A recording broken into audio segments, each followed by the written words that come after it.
गांव के चारों ओर हलचल मची हुई थी। हर कोई सिर्फ एक ही बात कर रहा था, आज जो होने वाला है उसने पूरे इलाके की सोच बदल देने वाली थी। सूरज, जिसे लोग अब तक एक शांत, संयमी और पति ब्रह्मचारी के रूप में जानते थे, आज एक ऐसी अग्नि परीक्षा के सामने खड़ा था जिसने उसकी पूरी जिंदगी को दांव पर लगा दिया था। सामने जलती हुई आग की लपटें थी और पीछे खड़े थे वो लोग जिनकी नजरों में शक, सवाल और गुस्सा भरा हुआ था। ईशा वहीं खड़ी थी, उसकी आंखों में डर भी था और भरोसा भी। वह जानती थी कि अगर आज सूरज इस परीक्षा में असफल हुआ तो न सिर्फ उसका सच खत्म हो जाएगा, बल्कि उनके रिश्ते पर भी हमेशा के लिए दाग लग जाएगा। लेकिन अगर वह सफल हुआ तो शायद दुनिया को यह मानना पड़ेगा कि सच हमेशा आग से भी ज्यादा ताकतवर होता है। गांव के बुजुर्गों ने इस अग्नि परीक्षा का निर्णय इसलिए लिया था क्योंकि कुछ लोगों ने सूरज पर गंभीर आरोप लगाए थे। किसी ने कहा कि वह अपनी सच्चाई छुपा रहा है, तो किसी ने कहा कि ईशा के साथ उसका रिश्ता उतना साफ नहीं जितना दिखता है।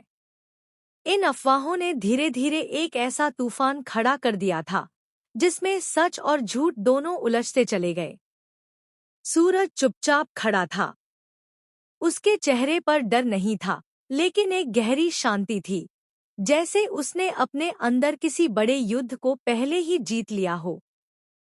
उसने ईशा की तरफ देखा।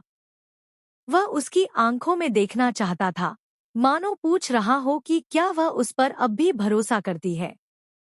ईशा ने हल्का सा सिर हिलाया और उसी एक इशारे में उसने सूरज को वह ताकत दे दी जिसकी उसे सबसे ज्यादा जरूरत थी। भीड़ में फुसफुसाहट तेज हो गई थी। कुछ लोग कह रहे थे कि सूरज पीछे हट जाएगा, कुछ को यकीन था कि वह डर जाएगा, और कुछ लोग तो पहले ही उसे दोषी मान चुके थे। लेकिन किसी को नहीं पता था कि सूरज के दिल में क्या चल रहा है।